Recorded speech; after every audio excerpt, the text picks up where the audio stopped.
প্রণাম মহারাজ, বলুন আমি কি করতে পারি।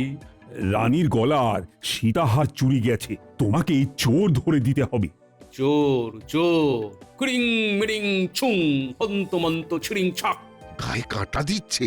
দেখো দেখো রাজজ্যোতিষী, ওই গায়ে হাত দিয়ে দেখো। বুড়ুং ফট, চোর এই রাজবাড়িতেই আছে। তুমি বলে দিলে চোর রাজবাড়িতেই আছে, বললেই হলো। আচ্ছা, তোমার অসুবিধেটা কিসের বলো তো? গণৎকার যদি গণনা করে বার করে দেয় তবে তো তোমারও খুশি হবার কথা। হ্যাঁ, মানে সেটা তো ঠিক কথা। না গণৎকার, তুমি গুণে বলো আমাদের রানীমার সাধের সীতাহার ঠিক কার কাছে আছে। মহারাজ, রাজপুরীর অন্তরে যারা থাকে তাদের এখানে আনার ব্যবস্থা করা হোক। যাও প্রহরী, যাও, সবাইকে ডেকে নিয়ে এসো।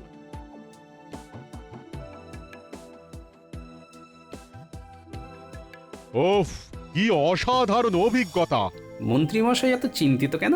ব্যাপারটাতে বেশ আষ্টে গন্ধ আছে মনে হচ্ছে।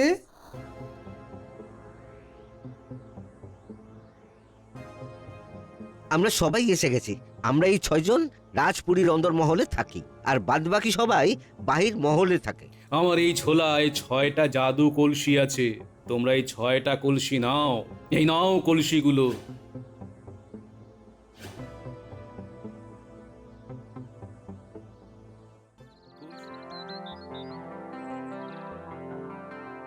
মহারাজ, মহারাজ, সর্বনাশ হয়েছে, সর্বনাশ! কি কি কি হলো রানী? তুমি এত তোলা কেন? কি হয়েছে? তাড়াতাড়ি বলো, আমি এখন রাজসভায় যাব। মহারাজ, এইবারের বিবাহ বার্ষিকীতে আপনি যে সীতাহারটা বানিয়ে আমাকে উপহার দিয়েছিলেন সেটা চুরি হয়ে গেছে মহারাজ, চুরি হয়ে গেছে। হ্যাঁ, চুরি গেছে? তুমি নিশ্চিত? আমি নিশ্চিত মহারাজ, কারণ আমি ওটা উৎসবে অনুষ্ঠানে ছাড়া ব্যবহার করতাম না। আমি ওটা আমার সিন্ধুকে যত্ন করে রেখে দিতাম মহারাজ। এই তো খুব খারাপ খবর রানী। রাজবাড়ির মধ্যে থেকে সব থেকে বড় কথা, তোমার সিন্দুক থেকে সীতাহার চুরি গেছে। এটা তো প্রশাসনিক ব্যর্থতা, এর সম্পূর্ণ দায়ভার আমার। না, আমি সভায় গিয়ে এই বিষয়টা নিয়ে কথা বলবো। তুমি নিশ্চিন্ত থাকো।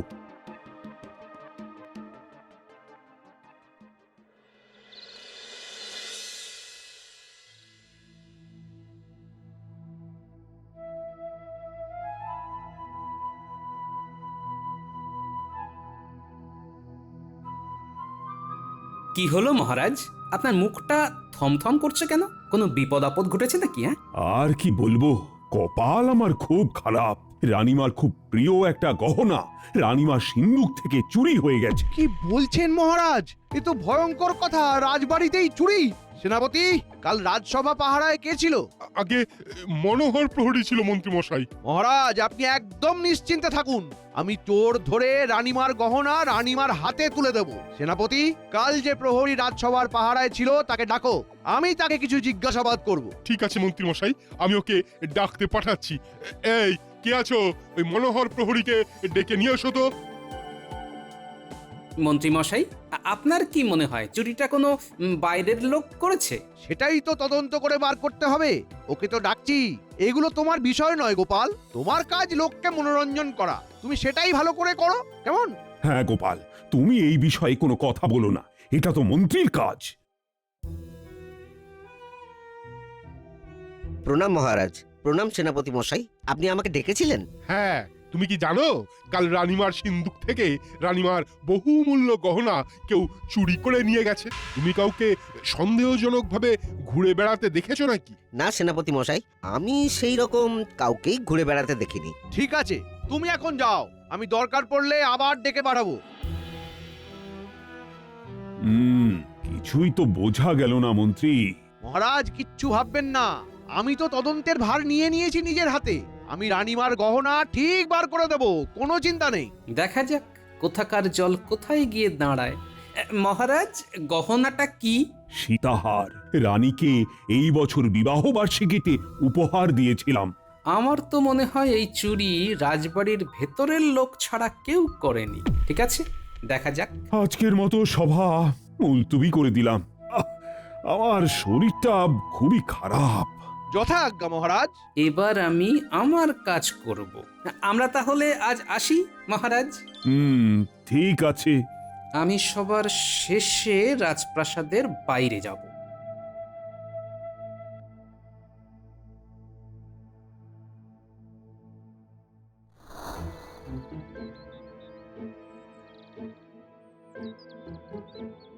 শোনো, রাজবাড়ির কোনো কর্মচারী যেন এখন বাড়ির বাইরে বের হতে না পারে। মহারাজের হুকুম, তোমাদের জানিয়ে গেলাম। বিজ্ঞানী, একটু দাঁড়াও। কি হলো? আজ তুমি সবার শেষে বার হলে কেন? দরকার ছিল বিজ্ঞানী। আচ্ছা গোপাল, রাজার ঘরে চুরি, হ্যাঁ, অবাক কাণ্ড বটে। আমরা তো ভয়ে মরি, কখন যে কি ঘটে। তোমার কোনো ভয় নেই সভাকবি, চোর কিন্তু রাজবাড়ির ভেতরেই ঘাপটি মেরে বসে। আমারও তাই মনে হয়। তুমি একদম সঠিক রাস্তায় যাচ্ছ। আমার কথা তো মহারাজ শুনবেন না, মন্ত্রীমশাই আমাকে বলতে দেবেন না। রানীমার সীতাহার চুরি গেছে সেই শুনে তো আমি হাত পা গুটিয়ে বসে থাকতে পারি না। তুমি কি করতে চাও গোপাল? তাহলে শোনো। বুঝলাম গোপাল, তুমি একদম ঠিক ভেবেছ। আর সভাকবি, এইটা কিন্তু তোমাকেই করতে হবে। আমি যদি এর প্রচার করি তবে কিন্তু সন্দেহ হবে। হ্যাঁ, আমি বুঝে গেছি। আমার একটাই ভয়, বুঝলে, রাজবাড়ির মধ্যে থেকে যেন চোর চলে না যায়। আমি রানীমার সাথে এই বিষয়ে কথা বলবো, বুঝলে। কখন কথা বলবে? তোমরা তোমাদের ঘরে যাবে আর আমি যাব রাজবাড়ি।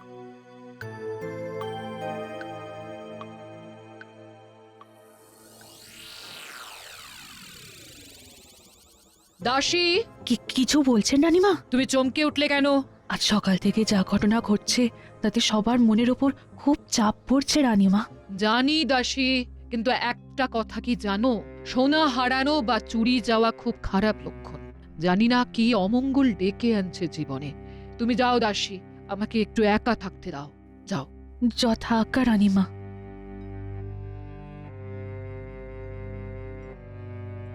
রানীমা জয় হোক। বলো প্রহরী, কি প্রয়োজন? রানীমা, গোপাল দাদা আপনার সঙ্গে দেখা করতে চান। পাঠিয়ে দাও।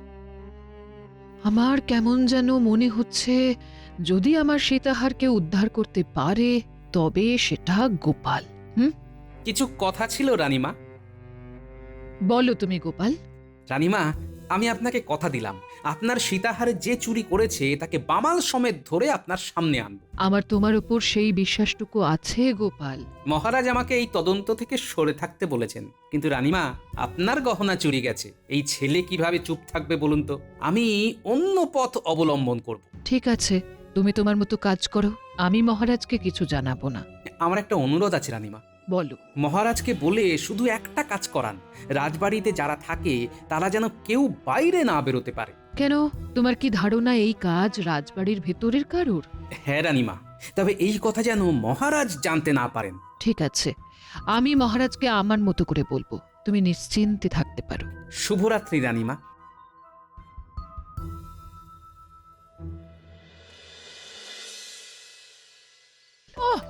আজকে হলো, এখনো এলো না? এত দেরি তো করে না। কি গো, আজ এত দেরি হলো যে? উমা, বলি কাঁধে ঝোলা কেন? কি আছে ঝোলা? ঝোলায় আছে চোর ধরার যন্ত্র, একটা গুপি যন্ত্র। চোর? কে চোর? কি চুরি হয়েছে? কোথায় চুরি হয়েছে? বলছি সব বলবো। অনেক কথা আছে গিন্নি, হাত মুখটা ধুয়ে আসি, তারপর কর্তা গিন্নি বসবো আজকে রোমাঞ্চকর গল্প বলতে।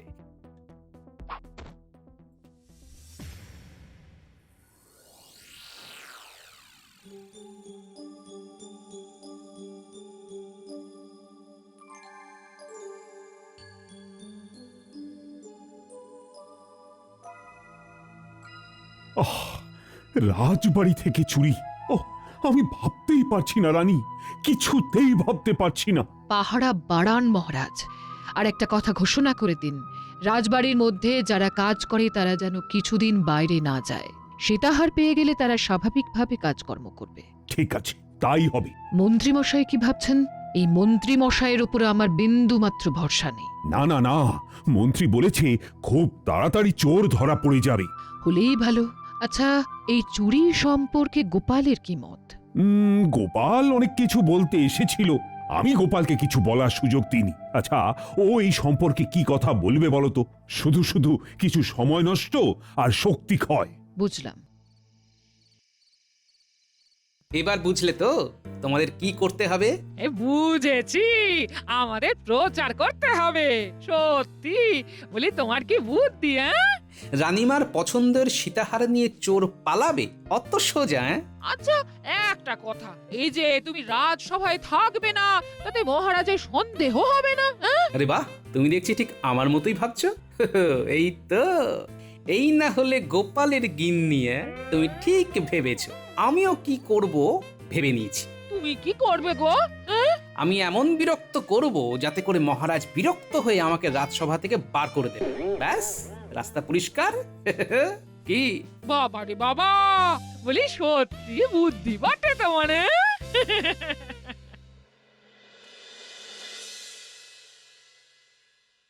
না, আমি কিন্তু রানীর কাছে মুখ দেখাতে পারছি না। ও মন্ত্রী, কিছু একটা করো। রানীমার প্রিয় হার রানীমার হাতে কবে আসবে আমরা প্রশাসনের কাছে জানতে চাই মহারাজ। তুমিও একজন রাজকর্মচারী গোপাল, এটা ভুলে যেও না। আমি রাজকর্মচারী, তবে খুব ছোটখাটো রাজকর্মচারী। আমি আপনার কাছে এই প্রশ্ন রাখছি কারণ মহারাজের বাড়ি যদি সুরক্ষিত না হয় তবে সাধারণ মানুষের কি হবে? গোপাল একদম সঠিক কথা বলেছে। এই রে, এরা প্রশ্ন করছে, ওদেরকে চুপ করাতে হবে, চুপ করাতে হবে। গোপাল, তুমি কিন্তু এই রকম অবস্থায় এই ধরনের বিদ্রোহমূলক কাজ করতে পারো না। কথাটা তো মিথ্যে নয়। আমরা কি আদৌ সুরক্ষিত? মহারাজ, গোপাল কিরকম ভাবে কথা বলছে দেখুন। এখন এই সময় কোথায় একজোট হয়ে কাজ করতে হবে তা না, রাজসভার অন্দরে বসে লক্ষ্য পাচ্ছে। গোপাল, তোমাকে আমি সতর্ক করছি, তুমি এই ধরনের কথাবার্তা বলা বন্ধ করো। মহারাজ, আমরা আতঙ্কিত। রাজবাড়ি সুরক্ষিত নয়, এটা ভাবতে হচ্ছে। আমরা আমাদের কথা কোথায় জানাবো বলুন? আমরা কোথায় জানাবো? গোপাল, এবার চুপ করো, কিন্তু আমি তোমাকে শেষবারের মতো সতর্ক করছি। মহারাজ, আমার প্রশ্নটা মন্ত্রীমশাইয়ের কাছে। মন্ত্রীমশাই তো তদন্ত করছেন রানীমার সীতাহার চুরির বিষয়টা। আমরা তদন্তের অগ্রগতিটা জানতে পারবো না? না, তদন্তের সুরক্ষার জন্য আমি তোমার মতো মানুষকে কিচ্ছু জানাবো না। গোপাল নিশ্চয়ই কিছু একটা ভেবেছে। না, তা বললে তো হবে না মন্ত্রীমশাই। আমরা রাজকর্মচারী, সে যেরকম কর্মচারী হই না কেন। গোপাল, তুমি আমার ধৈর্যের বাঁধ ভেঙে দিলে। আমি কিন্তু তোমাকে আজ চরম শাস্তি দেব। দিন না, আমি তো চাই আমাকে শাস্তি দেবেন, আমাকে বরখাস্ত করবেন। তবেই তো খেলাটা জমবে। চরম শাস্তি দেবেন মহারাজ? হ্যাঁ হ্যাঁ, তোমাকে চরম শাস্তি দেব। তোমাকে আমি চিরজীবনের মতো এই রাজসভা থেকে বহিষ্কার করলাম। কি মুশকিল, আমার অপরাধটা কি জানতে চাওয়া, প্রশ্ন করা? তাহলে কাল থেকে আমি সারা রাজ্যে সবাইকে বলে বেড়াবো যে এই রাজ্যে জানতে চাওয়া, প্রশ্ন করা অপরাধ। এই সুযোগে গোপালকে রাজ্য ছাড়া করতে হবে। মহারাজ, গোপাল রাজদ্রোহী। আমার মনে হয় গোপালকে এখনই এই রাজ্য থেকে বহিষ্কার করা উচিত। তুমি ঠিক বলেছ মন্ত্রী। গোপালকে এই মুহূর্তেই আমি এই কৃষ্ণনগর থেকে বিতাড়িত করলাম। বাহ, এটাই তো আমি চেয়েছিলাম। আমার পরিকল্পনা একদম সঠিক। তাহলে কাল থেকে গোপাল অন্য বেশে। ঠিক আছে, লঘু পাপে গুরুদণ্ড নিয়ে আমি চিরকালের মতো কৃষ্ণনগর ছাড়লাম। বিদায়।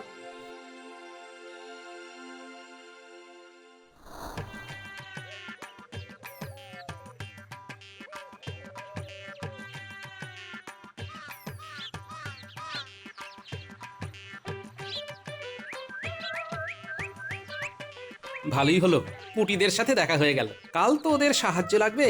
যাই, ওদের কাছেই যাই। গোপাল দাদু, তোদের দেখে এখানে চলে এলাম।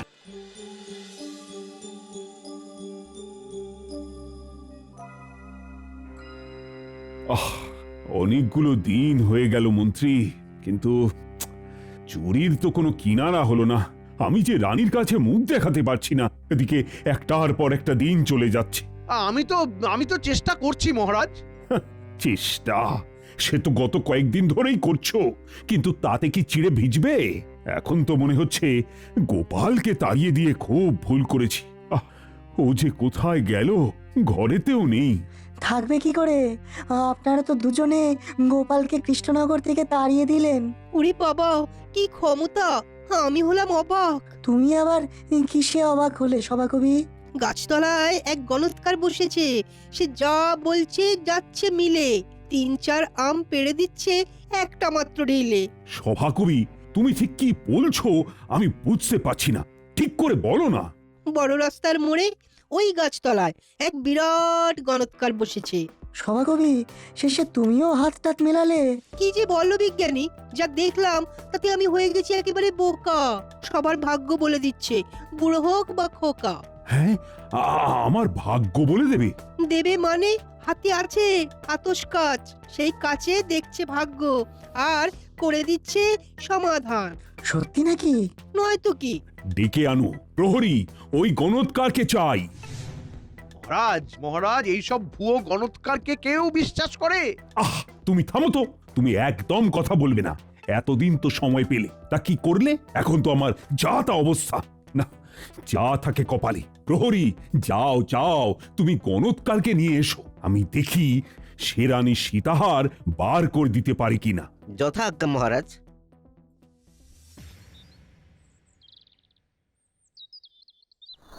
এই গণৎকার ছাড়া আমার আর কোনো উপায় নেই। আমারও বলছে মন প্রতিক্ষণ, গণৎকারের গণনাই হবে শুভ সমাপন। বলছো? বলছি। আমার এইসবে বিশ্বাস নেই। গুনে বলবে হার কোথায়? এইসব বিদ্যা যে সে বিদ্যা নয়, আমার বিশ্বাস আছে। গণৎকারের নাম শুনে আপনি কেন এত উচাটন? মন্ত্রী ভাবছে রানীর সীতাহার খুঁজে দিয়ে নাম কিনে নেবে গণৎকার, আর মন্ত্রীর ভাগ্যে লবডঙ্কা। মহারাজ, মহারাজ গণৎকার আসছেন। আমাকে বললেন তুমি যাও, আমি আসছি। গোপাল গিন্নিও ভাগ্য যাচাই করতে এসেছে। তারপর গোপাল সম্পর্কে কি বললো? গোপাল দাদা ফিরে আসবে ওই সীতাহার ফিরে পাবার পর। প্রণাম মহারাজ, বলুন আমি কি করতে পারি? রানীর গলার সীতাহার চুরি গেছে, তোমাকে চোর ধরে দিতে হবে। চোর চোর, ক্রিং মিরিং ছুং হন্তমন্ত ছিড়িং ছাক। গায়ে কাঁটা দিচ্ছে। দেখো দেখো রাজজ্যোতিষী, ওই গায়ে হাত দিয়ে দেখো। বুড়ুং ফট, চোর এই রাজবাড়িতেই আছে। তুমি বলে দিলে চোর রাজবাড়িতেই আছে, বললেই হলো। হ্যাঁ, আচ্ছা, তোমার অসুবিধেটা কিসের বলো তো? গণৎকার যদি গণনা করে বার করে দেয়, তবে তো তোমারও খুশি হবার কথা। হ্যাঁ মানে সেটা তো ঠিক কথা। না গণৎকার, তুমি গুনে বলো আমাদের রানীমার সাধের সীতাহার ঠিক কার কাছে আছে। মহারাজ, রাজপুরীর অন্তরে যারা থাকে তাদের এখানে আনার ব্যবস্থা করা হোক। যাও প্রহরী, যাও, সবাইকে ডেকে নিয়ে এসো।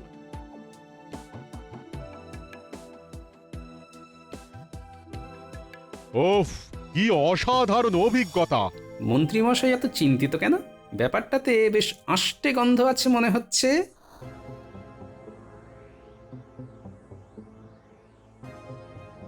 আমরা সবাই এসে গেছি। আমরা এই 6 জন রাজপুরীর অন্দরমহলে থাকি, আর বাদবাকি সবাই বাহির মহলে থাকে। আমার এই ঝোলায় 6টা জাদু কলসি আছে, তোমরা এই 6টা কলসি নাও। এই নাও কলসিগুলো।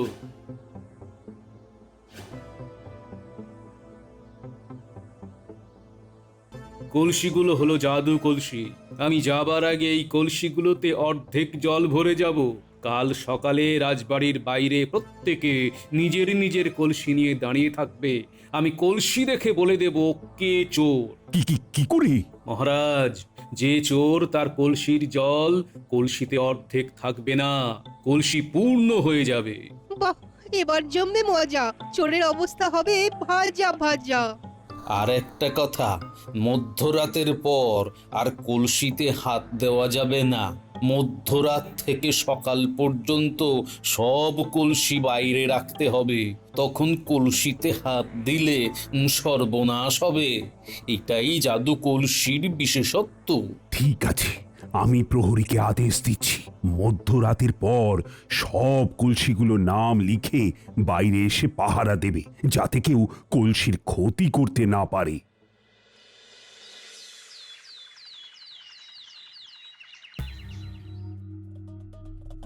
তোমরা সবাই তোমাদের কলসি নিয়ে এসেছো। এবার আমি দেখব কার কলসির জল পূর্ণ। দেখি তোমার কলসি। বাহ, অর্ধেক আছে। এবার মালি ভাই, দেখি তোমার কলসি।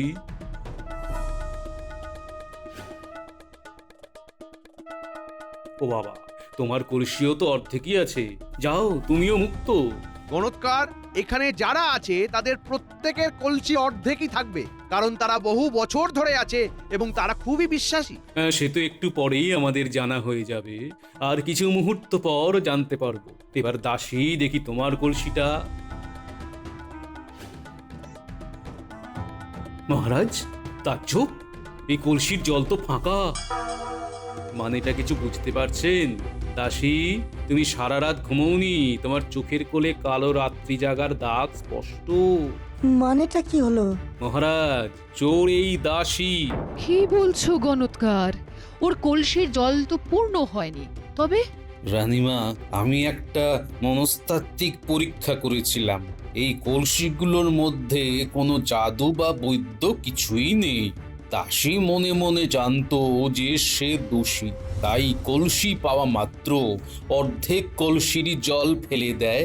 তার কারণ দাসী মনে মনে হিসাব করে নেয় যে এই জল ফেলে দিলে জল পূর্ণ হতে হতে সকাল হয়ে যাবে।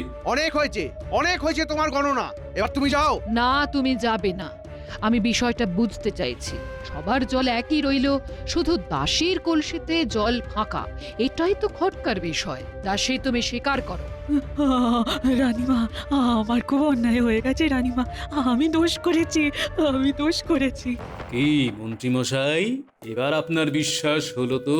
দাসী তোমাকে রানী এত ভালোবাসে, আর শেষে কিনা তুমি এই কাজ করলে? ছি ছি ছি, তোমাকে কিন্তু কঠিন শাস্তি দেওয়া হবে। মহারাজ আমাকে ক্ষমা করুন। আমি আমার জন্য সীতাহার চুরি করিনি। আমাকে চুরি করতে বাধ্য করেছিল একজন। কে?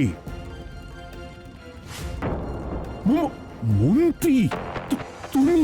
হ্যাঁ, মন্ত্রী মশাই আমাকে দিয়ে সীতাহার চুরি করিয়েছিলেন। তার জন্য আমাকে উনি 500 সোনার মোহর দিয়েছেন। মন্ত্রী, হঠাৎ তোমার রানীর সীতাহার চুরি করার কি প্রয়োজন পড়লো? গৃহশান্তি বজায় রাখতে গিয়ে আমাকে এই কাজ করতে হয়েছিল মহারাজ। আমার গিন্নি আমাকে সীতাহার করে পাগল করে দিচ্ছিল। রাগ করে বাপের বাড়ি চলে গেছে মহারাজ। ভালোই হয়েছে তোমার গিন্নি বাপের বাড়ি গেছে, আর তুমি এখন কারাগারে যাও। শুধু তোমার কথায় আমি গোপালকে ভুল বুঝে নির্বাসনে পাঠালাম। আবার নির্বাসন থেকে চলে এসেছে মহারাজ। হ্যাঁ, গোপাল তুমি? হ্যাঁ মহারাজ, এই মন্ত্রী মশাইয়ের কথায় তো আপনি আমাকে ভুল বুঝে নির্বাসন দিলেন। আমি কি চুপ করে থাকতে পারি? আমার মায়ের গলা থেকে চোর সীতাহার নিয়ে গেছে। প্রহরী, যাও, সীতাহার দাসীর ঘর থেকে নিয়ে আমার হাতে দাও। আমি রানীমার পায়ের কাছে সীতাহারটা রাখবো, আর রানীমার চরণ ছুঁয়ে আশীর্বাদ নেব। তুমি জয়ী হও গোপাল।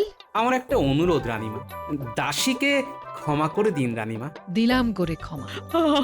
আমার ভুল হয়েছে রানীমা, আর কোনোদিন হবে না।